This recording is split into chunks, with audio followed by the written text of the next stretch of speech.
Video pembelajaran kali ini akan berisi tentang jenis jaringan pada hewan, organ pada hewan, sistem organ pada manusia, sel punca, serta tumor dan kanker. Jaringan tubuh hewan vertebrata dapat dibedakan menjadi jaringan epitel, jaringan ikat, jaringan saraf, dan jaringan otot. Jaringan yang pertama adalah jaringan epitel.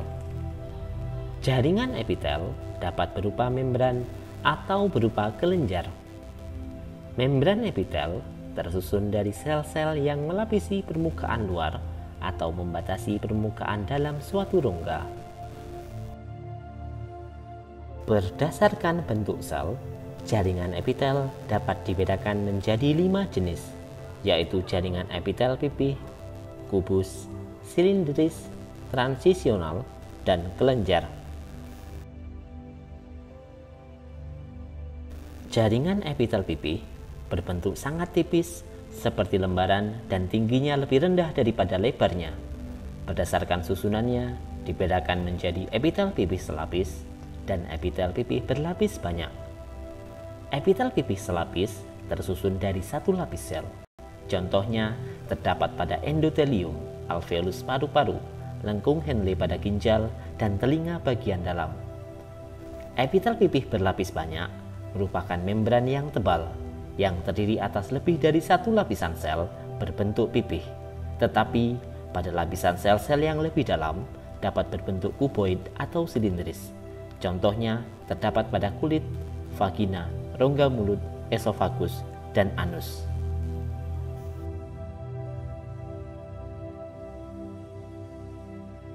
Jaringan epitel kubus tersusun dari sel-sel berbentuk kubus. Jika dilihat dari permukaan, sel-selnya tampak berbentuk seperti heksagonal atau poligonal. Namun, jika dilihat dari samping, tampak seperti kotak atau segi empat pendek dengan inti berbentuk bulat dan berada di tengah sel. Berdasarkan susunannya, epitel kubus dibedakan menjadi epitel kubus lapis dan epitel kubus berlapis banyak.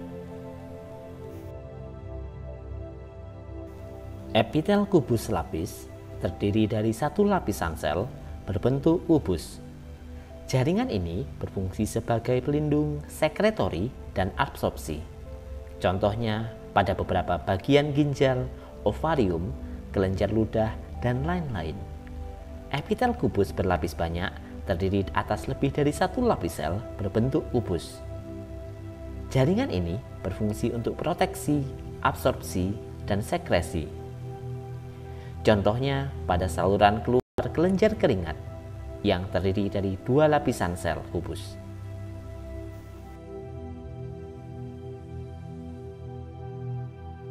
Jaringan epitel silindris terbentuk dari sel-sel heksagonal memanjang. Sel-sel tampak tinggi dengan inti berderet pada ketinggian yang sama.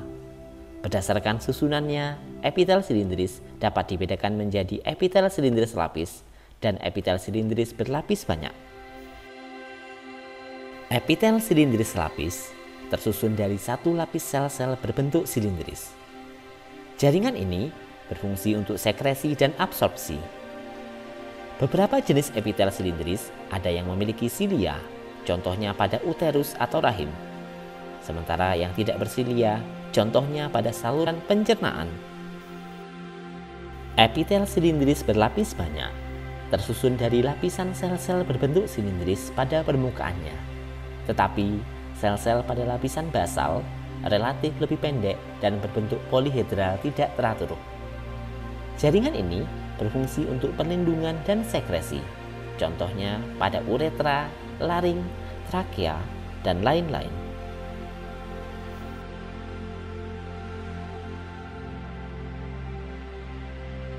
Jaringan epitel selanjutnya adalah jaringan epitel transisional. Epitel ini disebut transisional karena dahulu dianggap sebagai peralihan antara epitel pipih berlapis banyak dengan epitel silindris berlapis banyak. Epitel transisional terdapat pada bagian-bagian yang mengalami tekanan dari dalam dengan kapasitas yang bervariasi. Oleh karena itu, bentuknya tergantung pada derajat peregangan. Bagian yang tidak diregangkan umumnya berbentuk cembung. Contohnya terdapat pada lapisan sistem urinaria, seperti pelvis renalis, ureter, kandung kemih, dan uretra.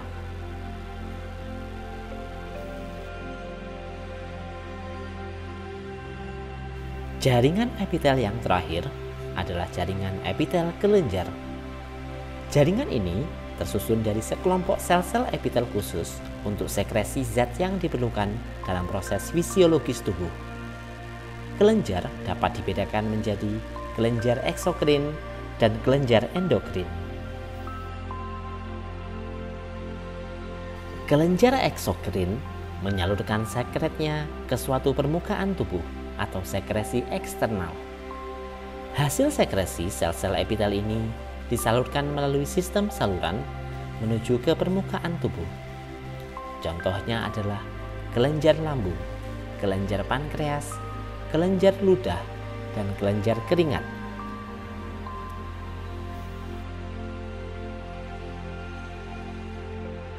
Kelenjar endokrin mengeluarkan sekretnya langsung ke dalam sistem vaskuler darah atau limfa, atau disebut sekresi internal.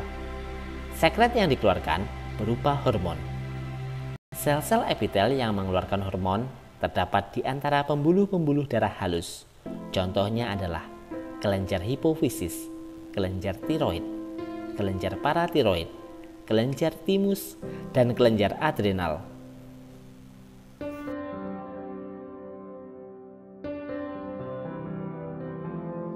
Setelah jaringan epitel, jaringan yang kedua adalah jaringan ikat.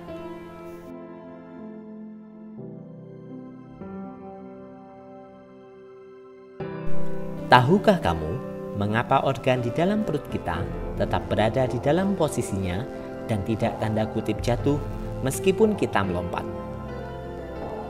Hal ini disebabkan organ dalam perut kita dibungkus oleh jaringan ikat. Seperti namanya, fungsi jaringan ikat adalah untuk mengikat atau menyokong antar jaringan atau antar organ.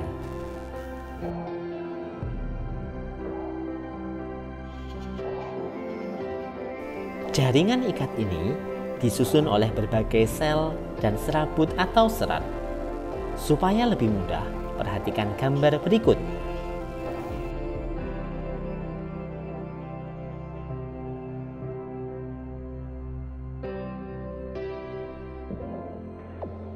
Jaringan ikat sendiri dapat dibedakan menjadi jaringan ikat sejati, jaringan ikat cair, dan jaringan ikat penyokong.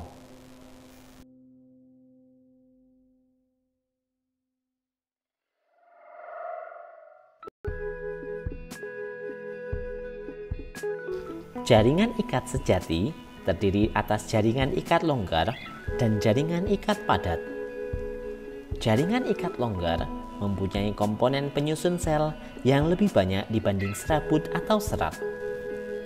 Jaringan ikat longgar berfungsi untuk membungkus organ tubuh, pembuluh darah, dan saraf.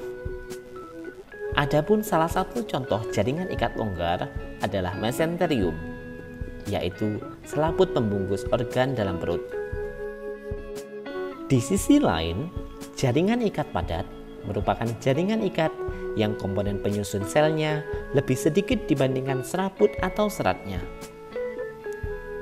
Jaringan ikat padat terbagi menjadi dua. Jaringan ikat padat teratur, contohnya tendon atau penghubung antar tulang dan otot, serta ligamen, penghubung tulang dan tulang. Jaringan ikat padat tidak teratur, contohnya fascia, selaput pembungkus otot.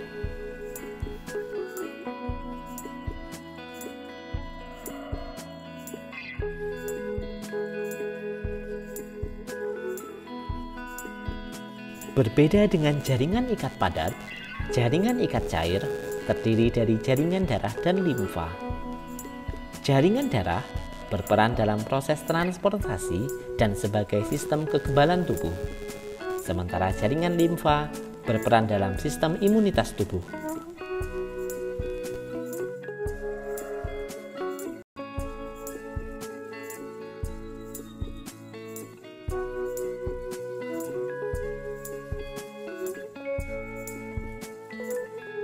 Jaringan ikat penyokong adalah jaringan ikat yang berperan dalam membentuk dan menyokong tubuh. Jaringan ini terdiri dari tulang rawan dan tulang keras. Jaringan tulang rawan tersusun oleh sel kondrosit. Terdapat 3 macam jaringan rawan, yaitu hialin, elastin, dan fibrosa. Sementara jaringan tulang keras tersusun oleh sel osteosit dan terdiri dari tulang kompak dan tulang berongga.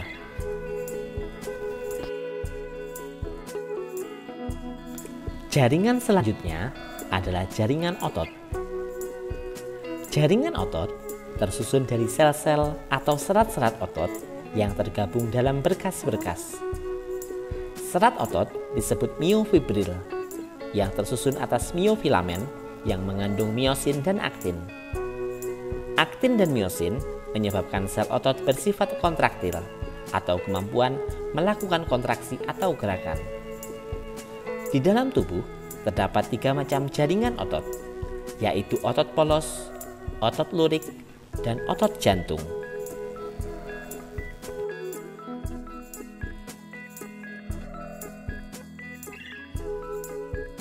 Otot polos adalah otot yang jaringannya dibentuk oleh sel-sel otot dan membentuk otot polos seperti spindel, di mana kedua ujungnya meruncing dan bagian tengahnya menonjol. Cara otot polos bekerja di luar perintah otak sadar, sehingga bekerja di luar kesadaran. Ini adalah penyebab otot polos juga disebut otot tak sadar. Otot polos membentuk lapisan-lapisan organ dalam tubuh, seperti dinding usus, pembuluh darah, saluran genital, dan dinding rahim, sehingga otot polos juga disebut otot-otot organ dalam.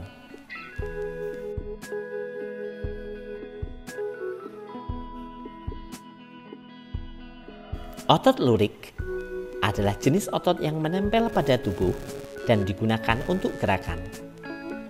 Otot lurik juga dikatakan sebagai otot rangka, dilihat dari letak otot lurik yang melekat pada rangka.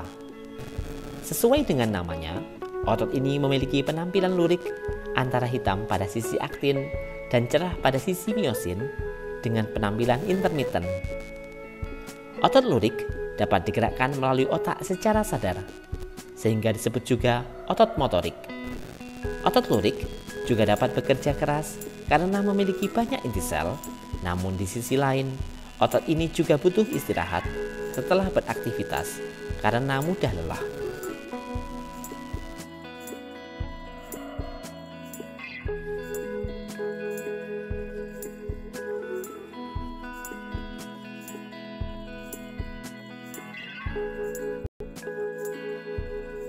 Otot jantung.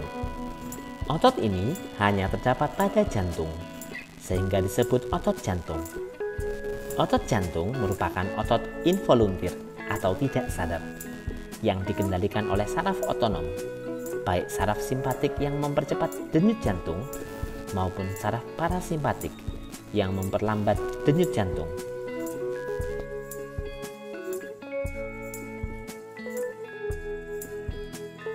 Jaringan yang terakhir adalah jaringan saraf. Jaringan saraf tersebar secara luas di dalam tubuh. Jaringan saraf terdapat paling banyak pada susunan saraf pusat, yakni pada otak dan medula spinalis atau sumsum tulang belakang. Sisanya pada susunan saraf tepi. Jaringan saraf berfungsi menghimpun rangsangan dari lingkungan, mengubah rangsangan menjadi impuls saraf, meneruskan impuls ke bagian penerimaan yang terorganisasi, menafsirkan impuls, kemudian memberikan jawaban atau respon yang tepat ke organ-organ efektor.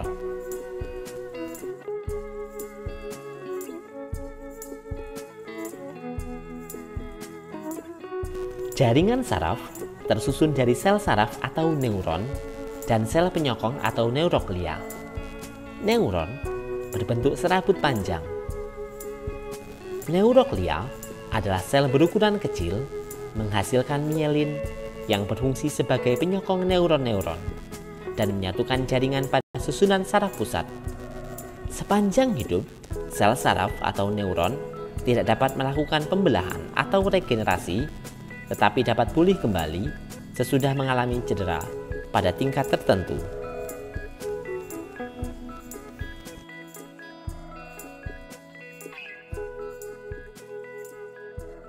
Video pembelajaran berikutnya.